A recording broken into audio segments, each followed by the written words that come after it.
speaking of that, I'm really excited to announce this next session. It's going to be really great, obviously. I can't believe there's only 2 more Youth-A-Thon sessions left, this one and the next one. So definitely keep up that good energy. Give what you can. If you have questions, or if there's something that you asked a couple sessions ago that didn't get asked, ask it now, and we can talk through that. And to those of you whose names I've seen since the very beginning, thank you so much for being with us since the very beginning. You guys are still hanging on.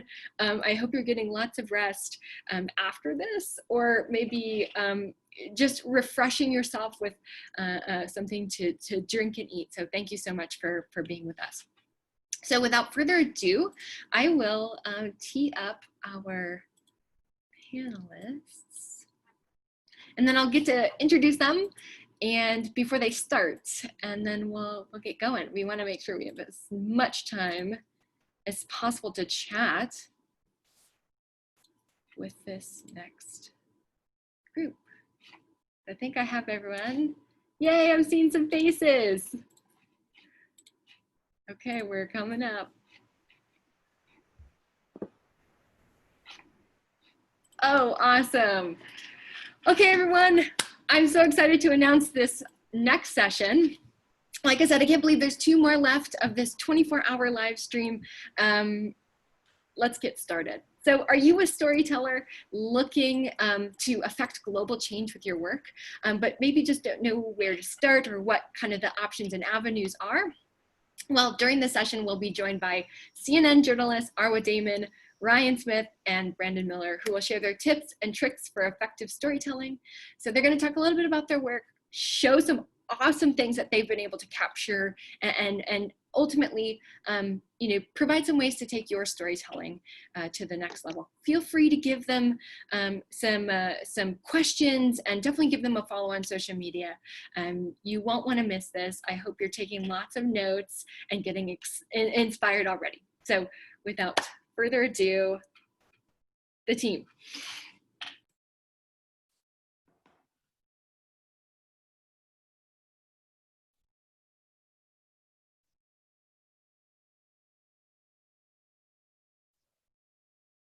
Hi folks, is one of us meant to start? Can you guys hear me? I just want to make sure I'm coming through loud and clear. I can hear you, Ryan. Can you hear me? Yeah, I can hear you, Brandon. And hi, Arwa. Right. Nice to see you guys on a Sunday afternoon. It's on us to start this, and I've been watching some of the amazing talks that have been happening so far in this incredible Youth-A-Thon, and I feel very lucky to be part of this incredible panel with 2 of my colleagues here that I've done a lot of reporting on the oceans and on the climate change at large with both of them, Brandon Miller and Arwa Damon. Just to give you guys an introduction to myself. So my name is Ryan Smith. I'm the head of creative content at CNN International.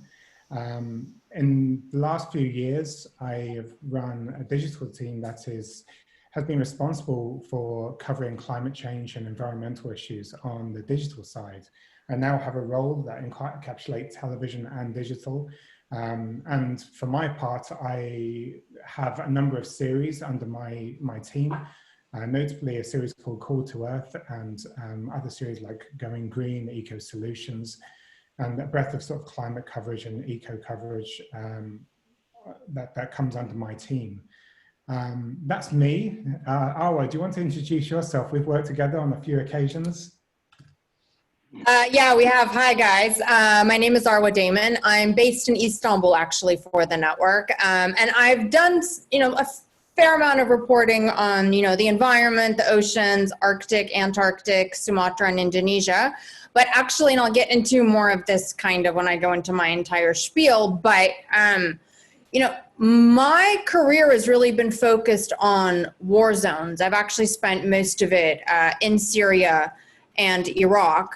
And then, not that it's any less important, but when I'm kind of looking for a break from that, I try to get myself onto environmental stories and then end up collaborating on those with my colleagues. Yeah, and you know, I think, Arwa, that your background doing the stories with war and conflict really, you know, gives you a good background for these type of stories with climate change in general, because it is a you know, a pandemic of a different sort. You know, now pandemic is the in vogue word with coronavirus, but you know, climate change is that same level of importance, and it's just spread out over time, but it's also spread out more in space. So a little bit on myself, my name's Brandon Miller, and I sort of head up our climate change coverage for TV and digital as sort of the beat leader. But unlike our first two panelists from CNN here, I'm not really a journalist by trade. I just play one on TV and in print. I am a scientist, a meteorologist, and then studied also with climate. So, you know, as meteorologists, we're used to explaining science to the public when it comes to weather, when it comes to extreme weather and disasters. But climate change can be a little different. And so very early on, you know, going back almost 15 years with the company, you know, climate change has climbed a little bit in importance every year, and oceans is a huge part of that. Obviously, oceans cover a majority of the planet. They store most of the heat from climate change. So I've been covering it a long time, but I come at it from a different angle than, say, Arwa and her background as a journalist, and Ryan as well. I come at it from the science side. But you know, when the three of us and many others in the company can sort of put our heads together, you know, we can really stay grounded in the science and grounded in, you know, what is physically taking place, but also, and almost more importantly, how it's impacting people. And that is how you can really spark change and get people involved, because the numbers can sort of get hazy and lost, and it's over such a wide scope. But these guys can really hammer it home with stories that resonate with people. I don't know if one of you actually wants to go first, giving your spiel, or should I just go for it? You go for it, Arwa. Okay. So for those of you who are watching, just bear with me, because all of this will hopefully make sense in terms of the message that I'm trying to get across. But before I get into kind of the stuff that I've done on the environment, and specifically the story I did most recently on plastics in the Sargasso Sea, I have a video that I want to show you that's kind of a compilation of what it is that I usually cover. I don't know if, Bailey, you can sort that out for me. Got you.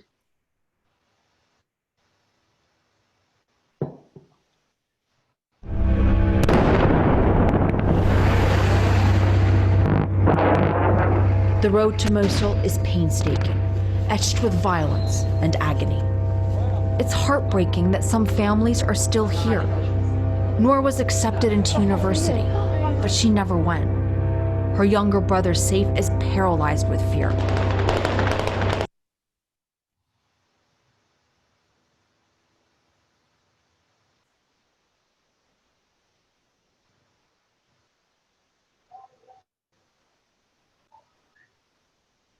Wreckage everywhere. Open the door. Open the door.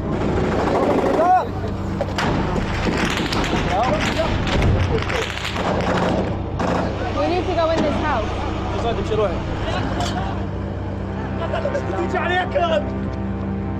Fatima, she's just 16. She probably won't ever walk again, but no one has the heart to tell her. And she still has dreams of being a doctor. It's 5 days after multiple airstrikes hit this once quiet neighborhood in Idlib province, killing dozens of people.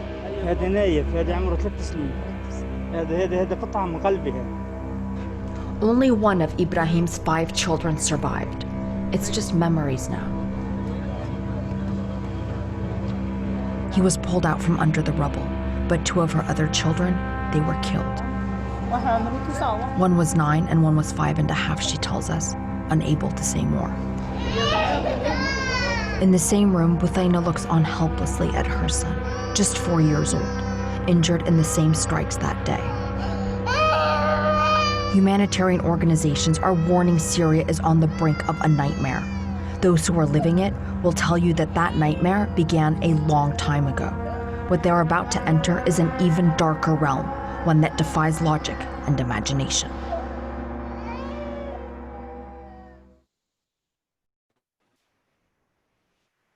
So a lot of the reporting actually out of Iraq and Syria, which is where all of those clips are from, are actually and can be quite challenging to get on air. These are conflicts that have dragged on for a very long time. You know, people tend to turn away from it for any number of reasons that I personally find unacceptable. But there's that constant challenge of how do we keep this relevant and interesting, which is the same challenge when it comes to any sort of reporting. And oftentimes, as you can imagine, you know, when we are in those situations, we have this overwhelming sentiment because there's so much that happens around you that the camera doesn't capture. But it's this kind of overwhelming sentiment of, if I could just transport everybody into this moment for 5 minutes, if they could just smell it, taste it, feel it, then surely they would be galvanized to want to actually try to do something about it.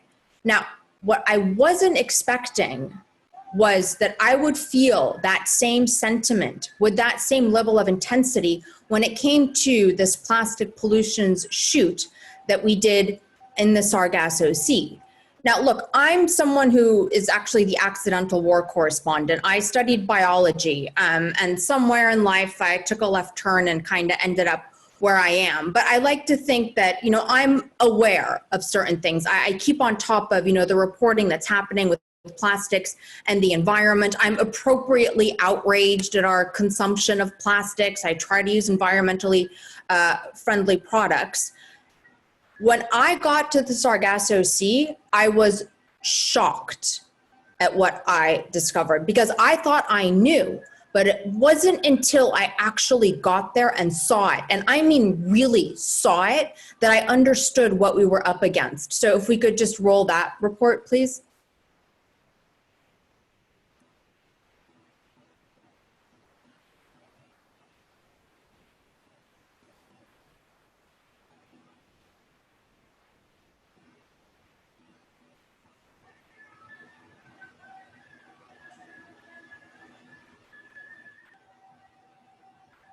It is humbling to be out in the deep blue, hundreds of miles from land.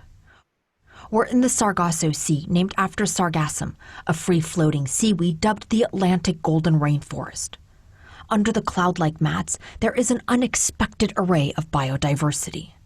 But along with our awe is also the shocking realization of what we are doing to it.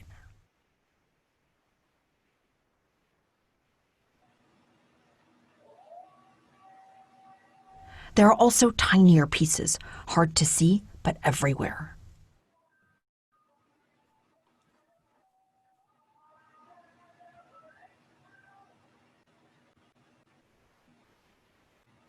Each time we got into the water, we found countless plastic pieces, all different shapes and sizes. Most plastic is not dumped directly into the ocean. Much of what you see has been discarded on land, traveling thousands of miles and breaking up along the way. The Sargasso Sea in the North Atlantic is the world's only body of water without shores. It's defined by the currents of the North Atlantic Gyre, currents that also carry with them our plastic filth, making it one of the 5 ocean garbage patches.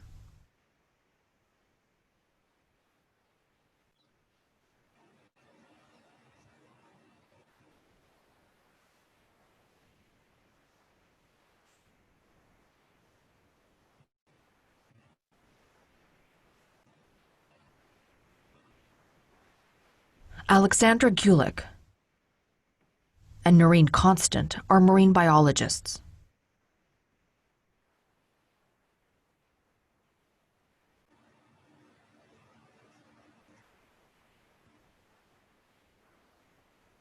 The sargassum provides a habitat for baby turtles and fish, shrimp, plus hundreds of other marine organisms.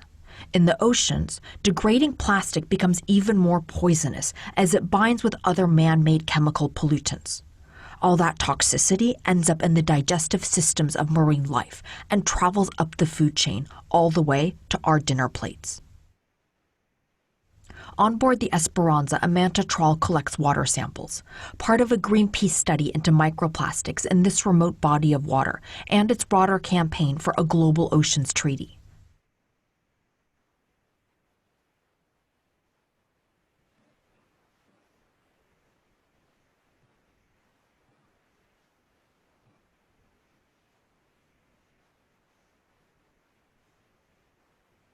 The initial results of this study are alarming. In its samples, Greenpeace found similar or greater concentrations of microplastic to what they found in the notorious Great Pacific Garbage Patch last year.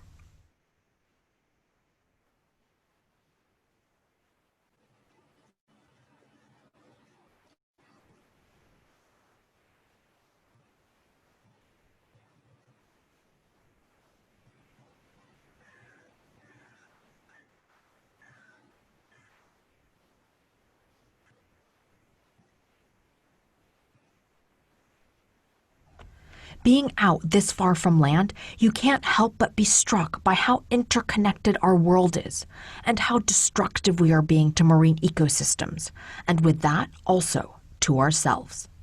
Arwa Damon, CNN, and the Sargasso Sea.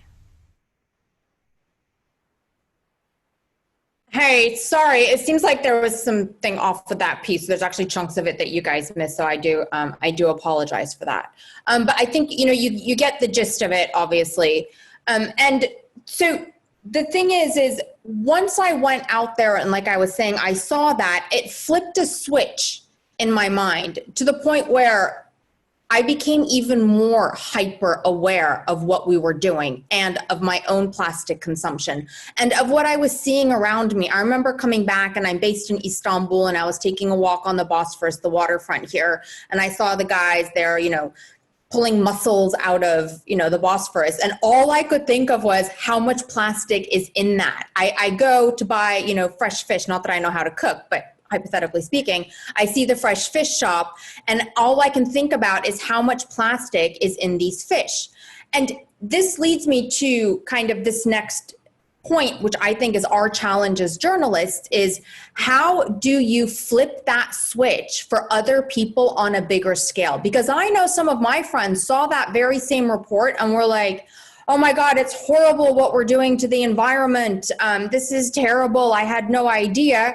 And then they'll turn around and still, ask for a plastic straw with their drink. So I think the challenge for us right now as journalists is to figure out how to bring people with even more urgency into the story of what we are doing to our planet. And it's not necessarily about, reporting that is targeting the younger generation, because, you guys, you're aware, you are out there, you're doing it, you're on the front line. It's about how do we get people who are still alive, because you can't do it right now. So I'm talking my generation and those older, to actually be galvanized enough to do something, because this ongoing excuse of, oh, the younger generation is dealing with it, as amazing as your intentions are, dealing with the climate, dealing with plastic, dealing with pollution is similar to coronavirus in the sense that no one country, no one group of people can do it alone.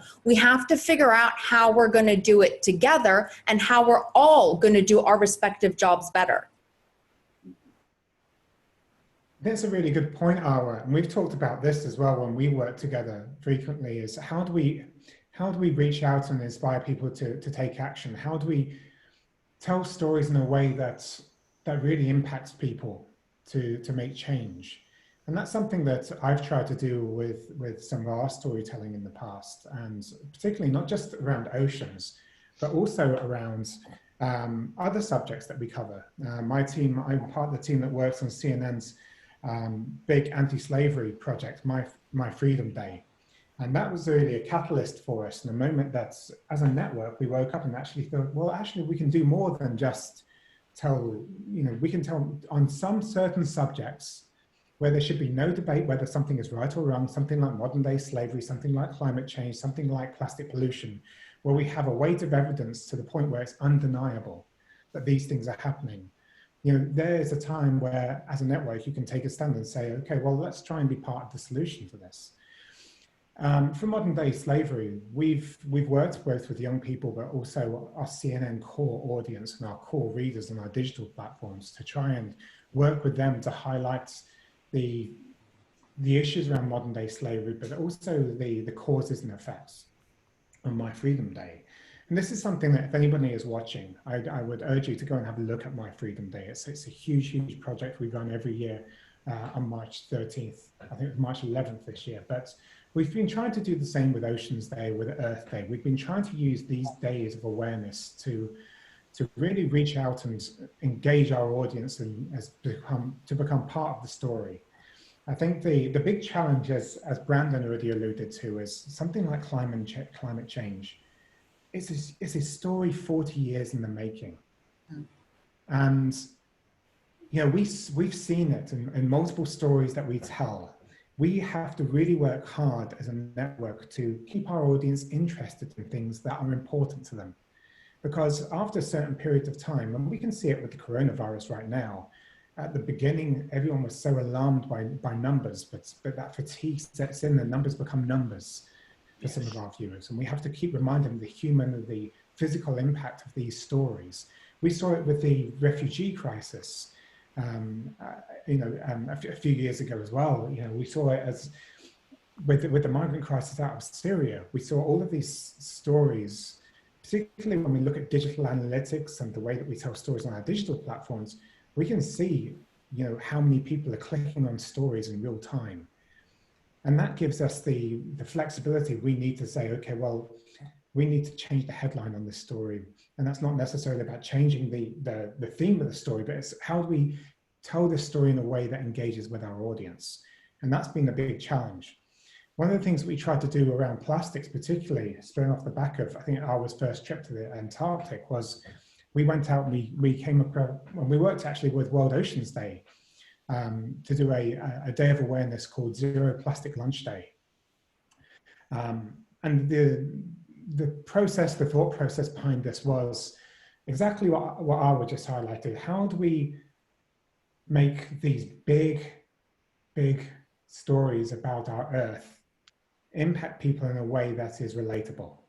You know, it's that straw moment. How do we bring this big global story back into the decisions, those everyday choices that individuals make? So what we try to do with Zero Plastic Lunch Day is to ask our audience, but also we worked with schools all over the world, to try and go for one meal without using single-use plastics, without using any plastic whatsoever if you're able to. And to see how difficult it was. And if you did discard it, you know, keep an eye on it. Tell us how much you used, take a photo of it. And we found that working with all of these schools all over the world, we got a really great insight into different uses of plastic consumption all over the world. And there's some really good stories off the back of this on our website that I urge you to look at. But we also produced a number of videos, you know, trying to explain to our audience why we were undertaking this task and having this day of awareness and rallying people around this cause. And I don't know if Bailey, if you've got that animation up there, the stop motion animation on Zero Plastic Lunch Day, it'd be great to show that around now. This is one of the social videos that we put out in awareness for that day. Yep, got it. Great. Plastic is big business, and it's a big threat to our environment. We produce about 300 million tons of it every year. The most popular things we make are things like these.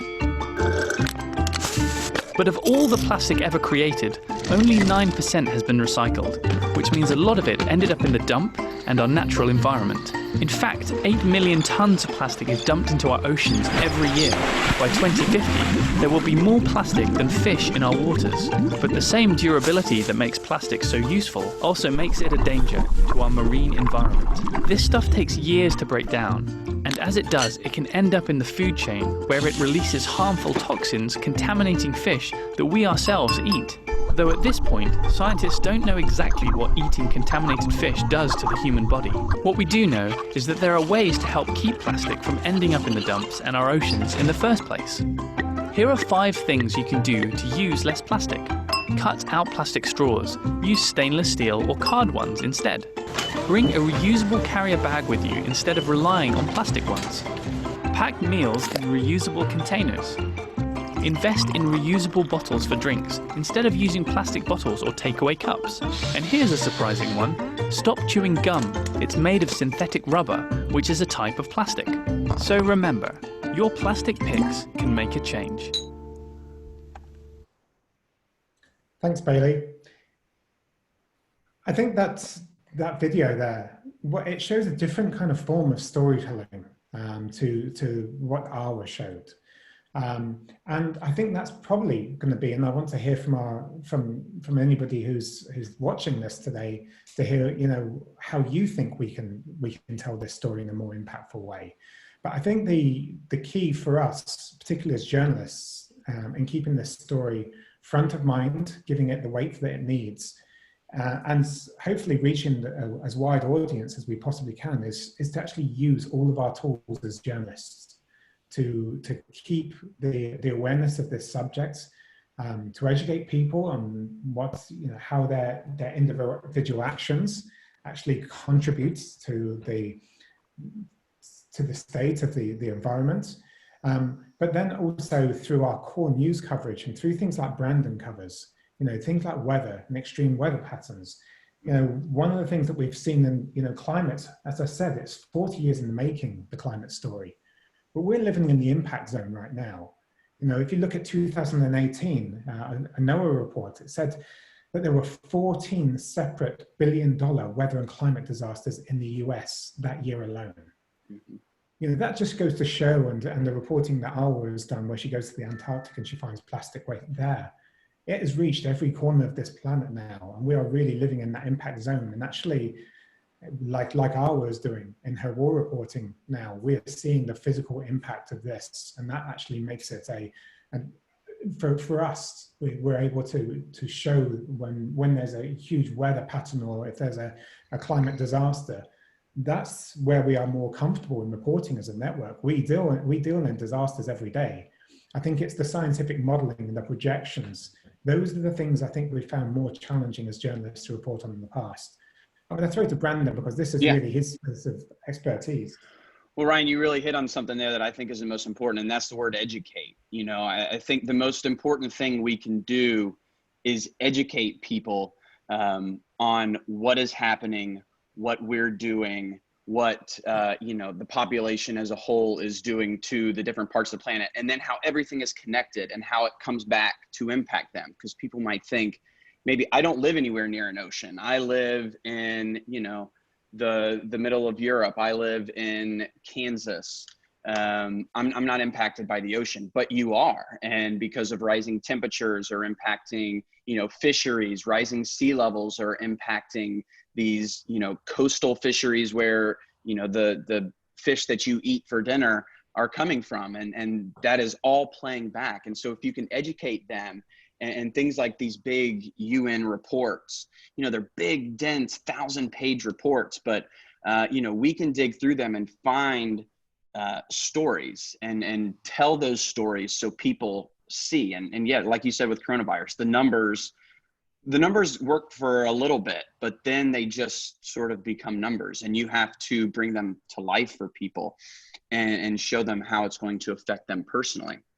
I also think, and something I bring up to our team a lot, is we have to be careful not to put the onus and the guilt on the individuals. And that's why I think something like Zero Plastic Lunch can be such an effective tool, is that it shows people how difficult making these sustainable decisions can be. And it shouldn't be that way. And it comes back to education as well. You know, you have to educate people on the choices they can make, but you can't make them feel like the onus is on them to save the world's problems. You know, it shouldn't be so hard to get that straw that isn't plastic, to get water when you're out and thirsty in a single-use plastic bottle.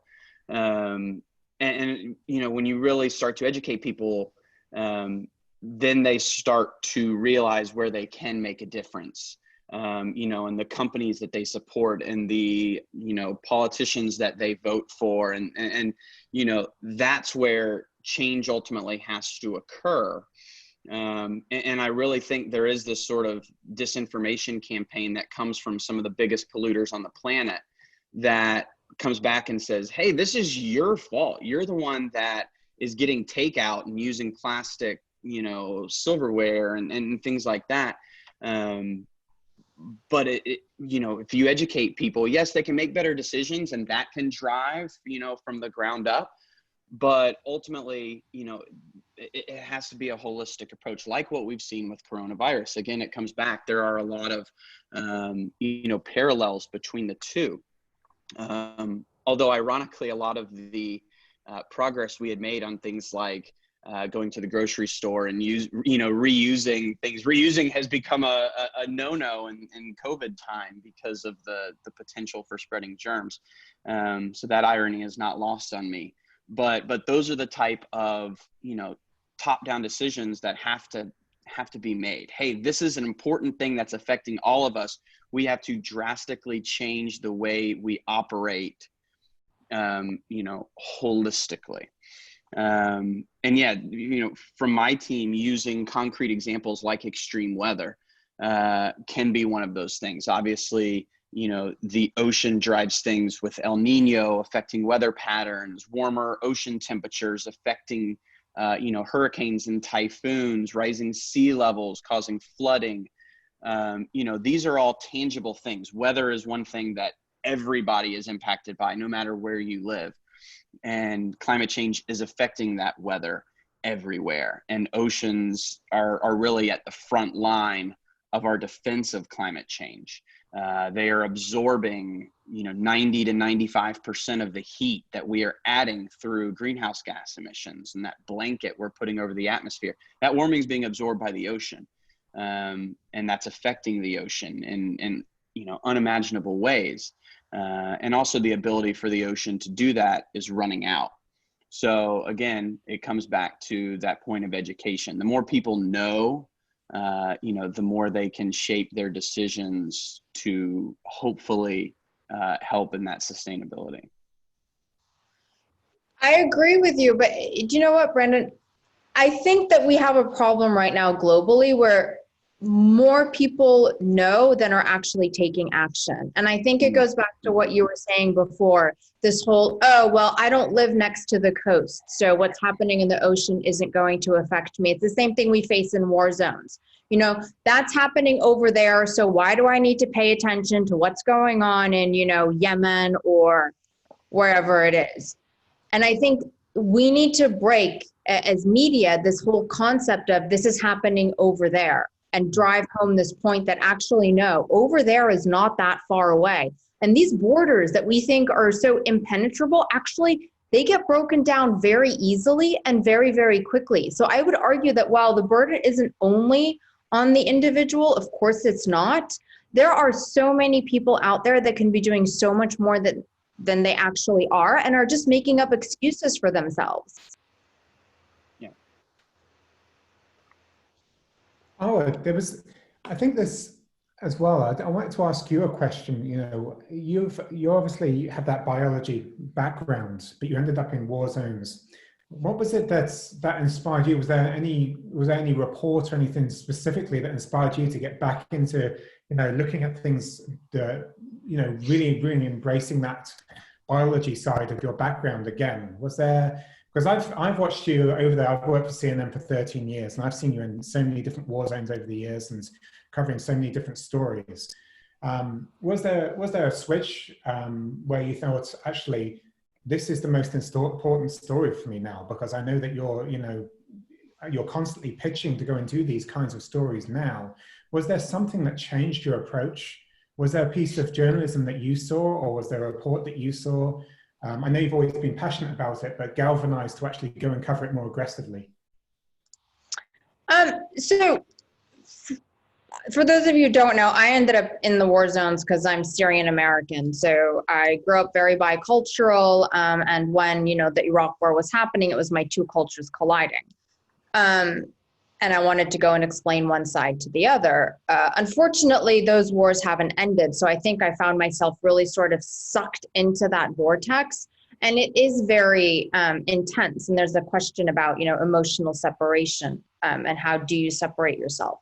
I don't separate myself. And I actually don't necessarily think that that's what we should be doing, in the sense that, you know, you do need to be able to control how much you're emotionally drowning in things, but at the same time, you have to go and you have to feel. Because if you're not feeling, whether it's in a war zone or whether it's about, you know, a climate related story, then you're doing the story a big disservice. And that's actually very disrespectful to what it is that you're covering, but it's all about kind of navigating the balance between that, which I have to say I'm not very successful at doing, full disclosure. But, you know, back to this whole switch, I think as the years wore on, I kind of was able to sort of extract myself a little bit and look at, you know, what are the other key issues that I am extraordinarily passionate about, but that, you know, don't necessarily take the same psychological toll on me as, you know, reporting from a war zone can, just because you feel so helpless that the reporting isn't necessarily changing what's happening. You feel guilty about the fact that you have the luxury to leave. And also, you know, reporting on the environment, reporting on the climate is something that, yes, I'm very passionate about. You know, I probably should have ended up following the biology thing. I mean, who knows? But, you know, it's also a story that's very difficult to tell. So in that way, you do face similar challenges. In that, how do you take this concept and illustrate it in a way that is actually going to hit people in their gut? Because no matter what story it is that you're reporting, you need to try to hit people in their gut. And I think in approaching any story, it's all about that moment where you kind of go, whoa, okay, so this is what's happening here, or I didn't know this, and you kind of try to expand upon that. So I think it's not so much that something sparked a switch in me as it was that I kind of got to a stage where I wasn't so sucked into the war vortex, or I realized that I actually needed to get myself out of it a little bit and channel part of me towards something else.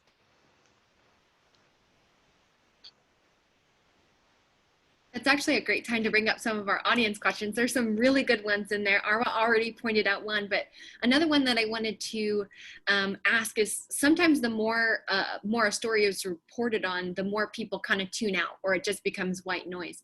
What are some tips that you all have for continuing to report in new and in innovative ways? You know, report storytelling, talk about things for you know, plastic climate that's kind of been around longer.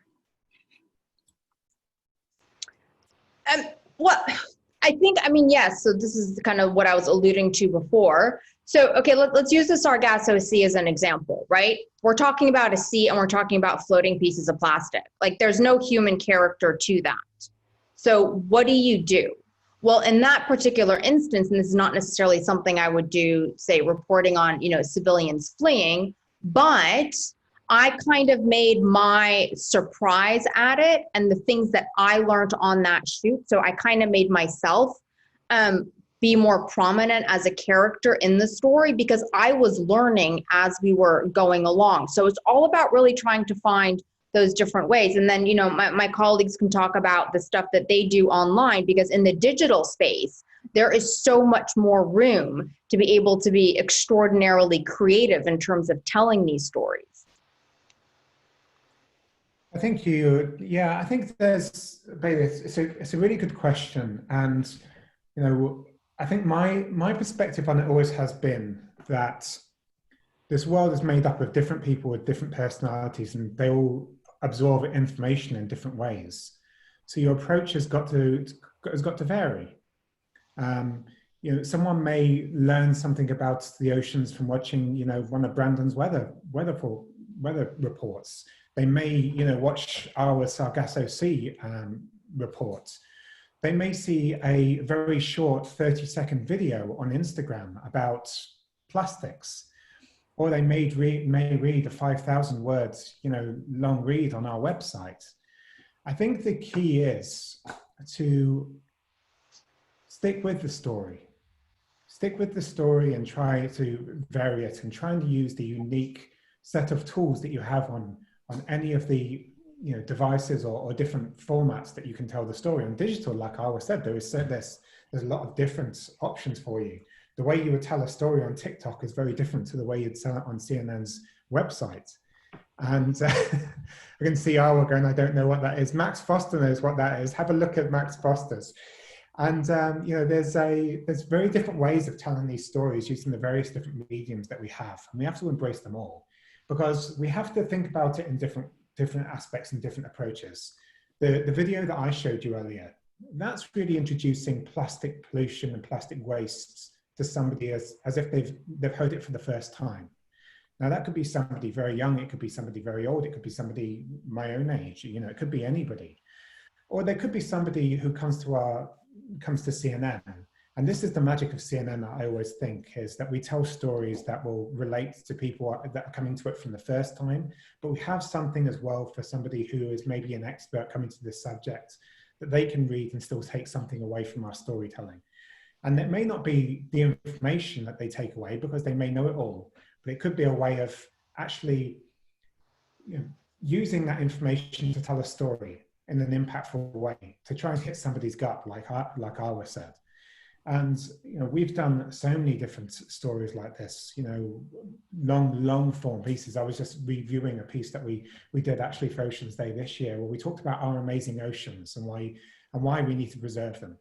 Because often we talk about plastic pollution in the sea, we talk about the damage it does to marine life, but then we have to take it back to the consumer. We have to take it back in the full circle and say, this is why you should care.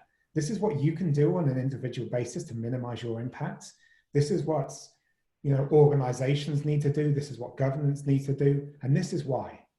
And then you've got to split it down to those 5 different aspects of why you need to change it. So I think variation is a big key for us, to try and reach as many people as possible in a way that they understand and consume information. Yeah.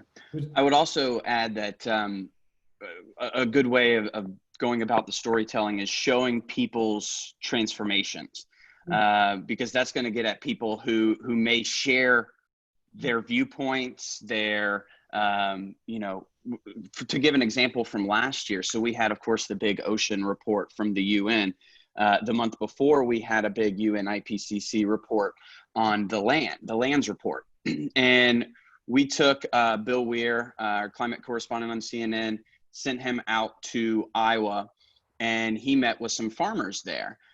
Very conservative bunch, heartland America farmers, not your typical, climate change believers and activists, but they had seen the change in their lands. They were forced by, what they saw with the crops they were growing, not being able to grow the same things, 1 in 500 year floods happening 3 times in 5 years.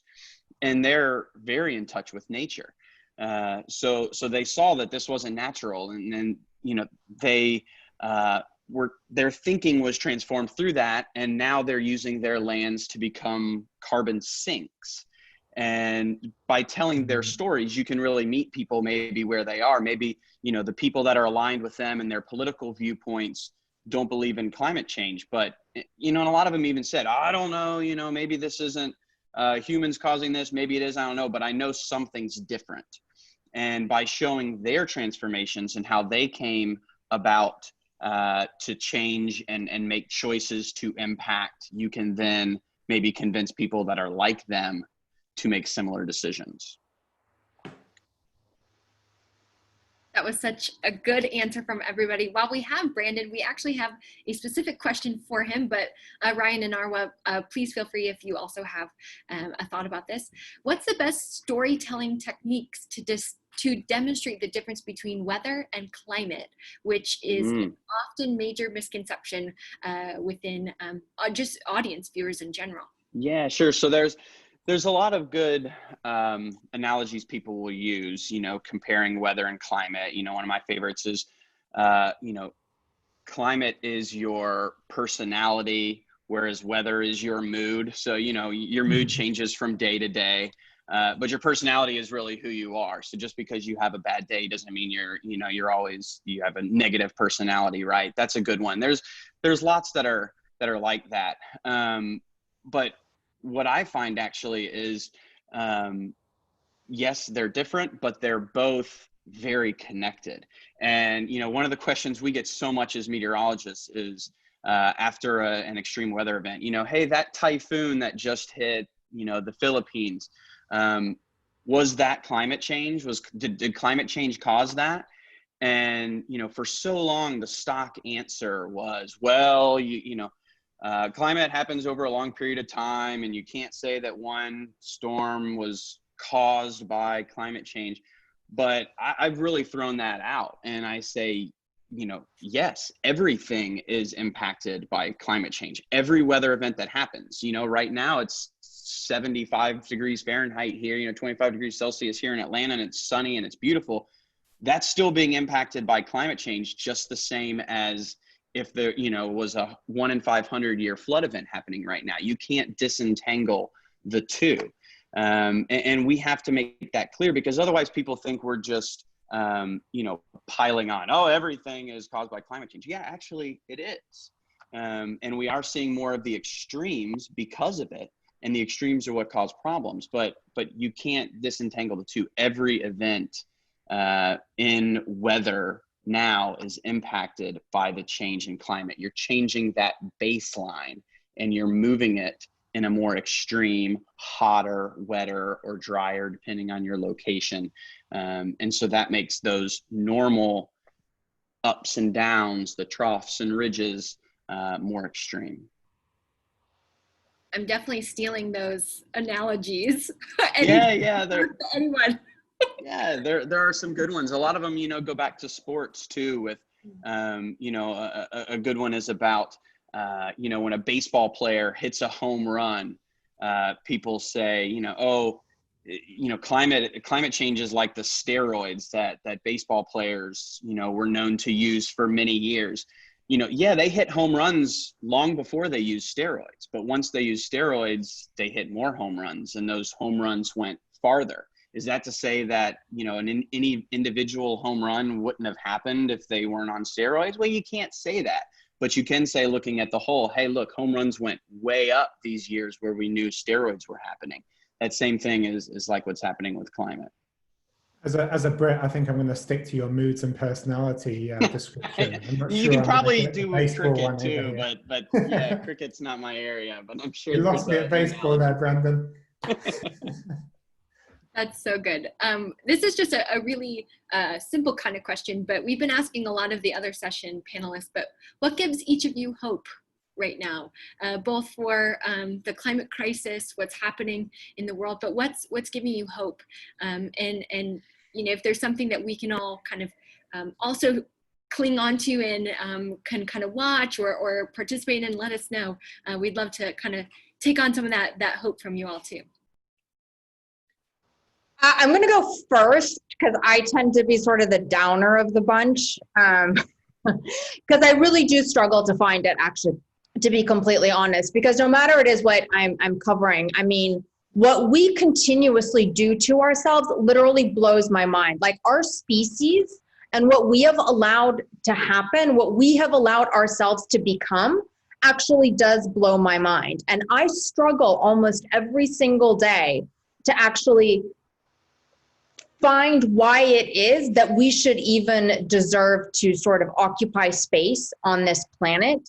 And I think one of the big things right now is that, you know, the voices of, and I'm speaking in big overarching terms, obviously, but like sort of the voices of cruelty, of evil, of those people who want to deny that climate change exists, who want to continue polluting, who want to keep on, you know, waging war, those voices are louder.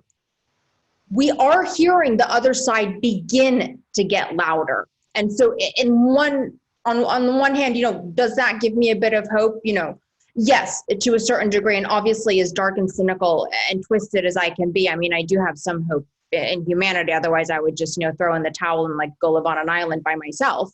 But I think we all really need to work together to make those other voices, the voices that are actually legitimately, genuinely working towards a better planet on every level, become even louder. And I think that's also a burden on us in the media is to keep spotlighting what it is that they're doing. And then the other thing that I'll say that does sometimes, wake me up and make me realize, okay, Arwa, like that's why you're doing what you're doing. This is why, you need to keep going, is every once in a while you meet these extraordinary people, or you're part of something that has such incredible energy that you're like, okay, we do have it in us to do this. Now the question is, how do we actually do it before it's too late? I agree with Arwa, and sort of adding my perspective in on that one. We often tell in my team, I think there are various different forms, as I've mentioned, of telling stories. But one that is absolutely key is to shine a light on those people that are making an impact, that are making a difference. Because I think if you don't have that in your offering as a news organization or as a media organization, I think that very quickly people will lose hope and people will actually switch off from the story altogether. If you don't kind of show them that there are people out there working on this. And by the way, that's not just to say, everyone sit down, this person over here has got it handled. That's not what you want to say. But actually through those stories, and through some of those more positive stories, that's actually a technique as well to get someone to learn about the issue. Because to tell the story about how they're trying to I saw on this chat earlier, you had Topher White on here. And Topher White was listening in. I saw him commenting on some of the YouTube videos. Well, Topher's obviously doing a lot of work there and using technology to reduce illegal logging. Now, that's somebody who's doing something incredibly positive, and we have to tell that kind of story, because if we tell someone that story, then you talk to them about the technologies being deployed, you're talking to them about the issue there that they're trying to address. And again, it's maybe sometimes that lighter way of actually introducing someone to a subject that they maybe would not have gone to if they'd seen the headline, a space the size of, Scotland is being chopped down every day in the Amazon. They may have not gone to that story, but they may go to the story that's got a positive headline about somebody trying to address an issue. And we try and do that very, very frequently in our coverage, because we think it's actually really quite an essential part of covering this issue. And I'll say, what gives me hope, one, people are really smart. And when they really have purpose and are driven to solve a problem, we can do it. We just have to have the right incentives. And I think we're starting to see that. And I think, the economics of climate change and sustainability are changing and are going to become so extreme. It's going to be a problem we can't deny anymore. And if you think of the 5 stages of coping, right, we're getting past the denial and the anger, and we're starting to get into the bargaining now, and that's happening, and that's going to continue. And I think, because the economics are changing, it's going to become profitable for things. I mean, just look at Elon Musk and some of the things with, electric vehicles. That's just one small example, but we're going to get to the point where we can't continue on this path anymore, and the people that are doing things sustainably and in environmentally friendly ways are going to be the ones that win the battle. And again, people are smart. I think geoengineering is going to be important. We're going to not only have to produce less carbon, we're going to have to pull it out of the atmosphere. We're going to have to take over the work that the ocean was doing and store it ourselves. And we're figuring out ways, and we'll be scaling up those ways. And because it's going to be the profitable way moving forward, that's what gives me hope. I think that's a really good thing to actually to drill home, actually, is that there's a big shift in market in renewable energies. They're becoming so much more cost efficient now. They are actually now, and as well in like the pandemic that we see, they're so much more reliable as well. There's a whole load of reasons why technology is driving us forward, but it can't just be one thing alone. It has to be a collective response to it. And I think, seeing the the student movement last year was, for me, a huge sign that things are changing, because it asks questions of adults who are, having to address why their children are not going to school. It asks questions of our politicians. It asks questions. It forces us as a network to actually sit there and listen and pay attention to this collective voice that's raised to highlight these certain issues. I think everywhere you look, there are positive signs, but for me, the big question is it enough, and can it move fast enough? And that's the big challenge. And I have to say, like, if you remember, COP25, so I went to cover it, and on the floor, like in the conference, with all of the youth activists from all over the world, and the fact that they were center stage, and all these amazing companies from, far corners of the earth coming together with their great, it was intoxicating, and it was a conference. I thought I was going to be bored to tears because it was, a conference. I was fascinated. It was unbelievable. And then again, another shock to the system was the disconnect between the energy on the floor and the way the negotiations actually panned out behind closed doors. It was stunning that they ended up with literally less than anything that they were actually even achieving to do. So until we somehow close those gaps, though, we're not going to get where we need to be fast enough. And that's the big challenge, I think. How does an hour fly by so fast? I can't believe this came and gone. I did want to ask one final question in 30 seconds. What is something for all of the young people, but also young aspiring journalists, storytellers that are watching? What is one piece of advice, one next step that you urge them to take, if they maybe don't know where to start, or don't know kind of the right path for actually creating stories that do affect change? What is that one thing that you want to leave with them? Keep fighting. People will tell you you can't do it. Don't believe them. If a door shuts in your face, figure out a way to dig a tunnel. And no matter how many times you get told no, you will figure out a way to get a yes and get what you need.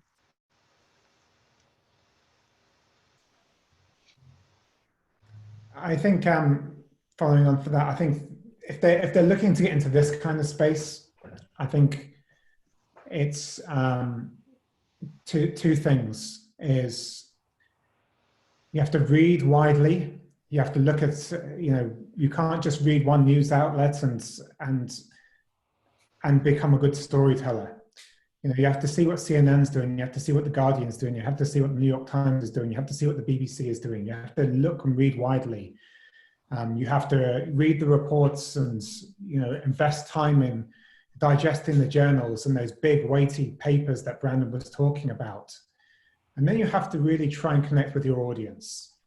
And that's where I think you, as your journalist, earn your meal. It's actually finding out what the unique way of telling the story is, and trying to find a way of making it connect with your audience.